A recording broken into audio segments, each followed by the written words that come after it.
Are you actually financially behind as compared to your peers? Are you ahead? Do you even know? Because here's the problem. You can work hard, earn decent money, and still feel like you're losing the game. Meanwhile, someone else your age appears to be ahead, and you have no idea how they even got there. Today, we're going to clear that fog. I am going to break down the average and median net worth by age, decade by decade, and more importantly, what actually matters at each stage of life. Not to guilt, not to compare. I will also provide 2 quick tips for each age group to help make a meaningful difference in their financial journeys. And stick with me until the end, because I'll be talking more about the free financial tracker that I will be providing to all my subscribers who want to build their rich life. Quick reminder before we start. This video is about clarity, not shame. If you want the financial tracker and more videos like this, smash the like and subscribe buttons so you know when I will be dropping the financial tracker. Alright, let's start with the foundation. So what is net worth? Net worth sounds intimidating, but it's actually very simple. It's a simple mathematical formula.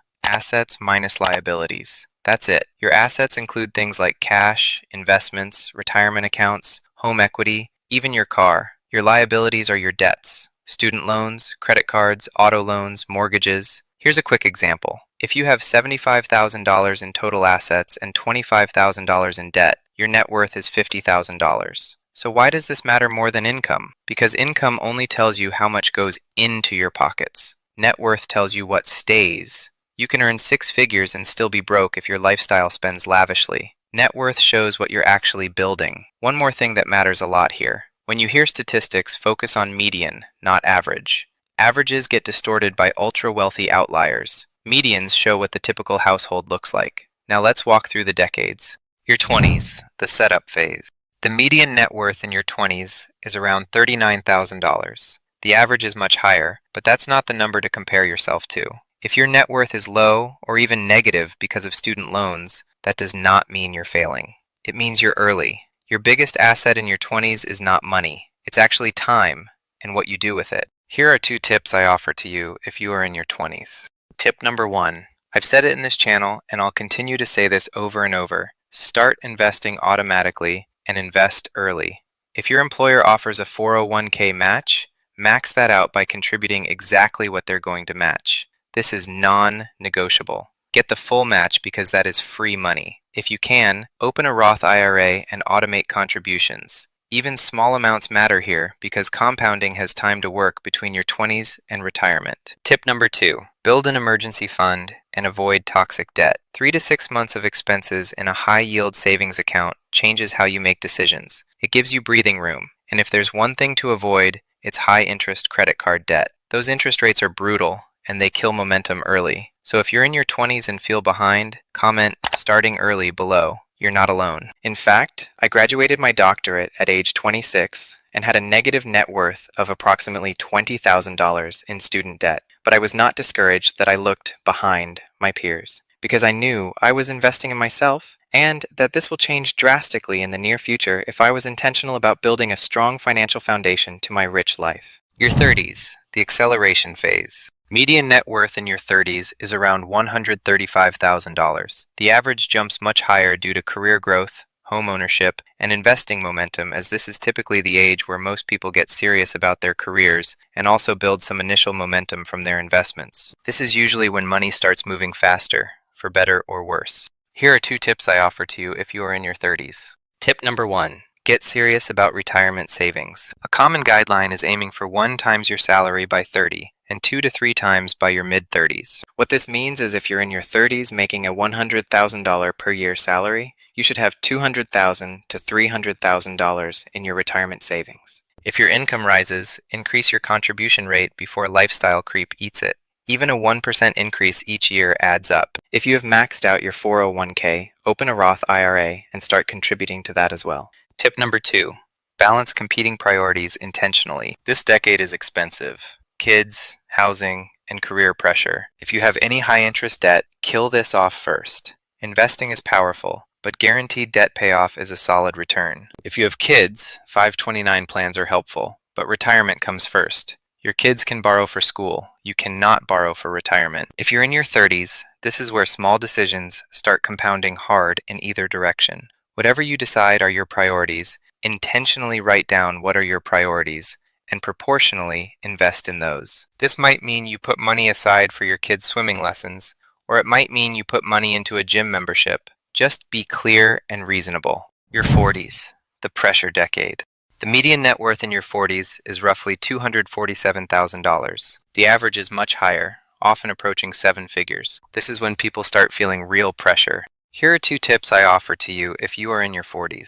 Tip number 1. Increase savings aggressively. Aim for 3 to 4 times your salary by 40 and closer to 6 times by 50. If you can, push savings to at least 15% of income. This is where catching up or pulling ahead really happens. Tip number 2. Do a full financial checkup. Review your investments. Make sure your risk level matches your timeline. Check insurance, disability, life, and umbrella coverage. As your assets grow, protection matters. This is also a good time to stress test your retirement plan. Run the numbers to evaluate if you have enough money by the time you retire at age 65 to live the rich life you want. Adjust early instead of panicking when you are 12 months away from retiring. If this part feels overwhelming, pause the video and write down one thing you need to review this year. Just one. Your 50s, the focus decade. The median net worth in your 50s is around $363,000. Averages climb past $1 million. This is where clarity matters more than complexity. Here are 2 tips I offer to you if you are in your 50s. Tip number 1.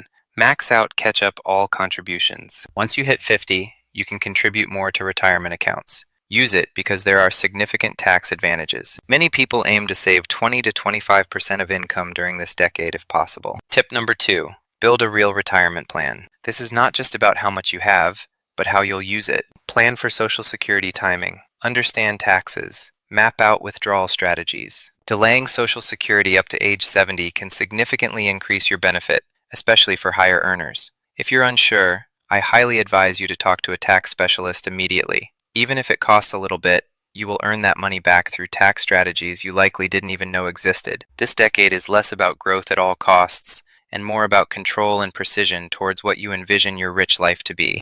Your 60s and beyond, the transition. Alright, you made it to retirement and can now reap the benefits of the investments you made 30 to 40 years ago in your 20s. For ages 60 to 69, median net worth is around $410,000. After 70, it dips slightly as people begin spending what they built. Here are 2 tips I offer to you if you are in your 60s. Tip number 1. Optimize withdrawals and Social Security. A common approach is withdrawing from taxable accounts first, then tax-deferred accounts, and Roth accounts last. This helps manage taxes and stretch your portfolio. Tip number 2. Plan for healthcare and estate basics. Healthcare is often one of the biggest expenses for those in their 60s. Medicare helps, but budgeting several thousand per year is realistic. Update your will, confirm beneficiaries, set up healthcare directives. This is about peace of mind as much as money.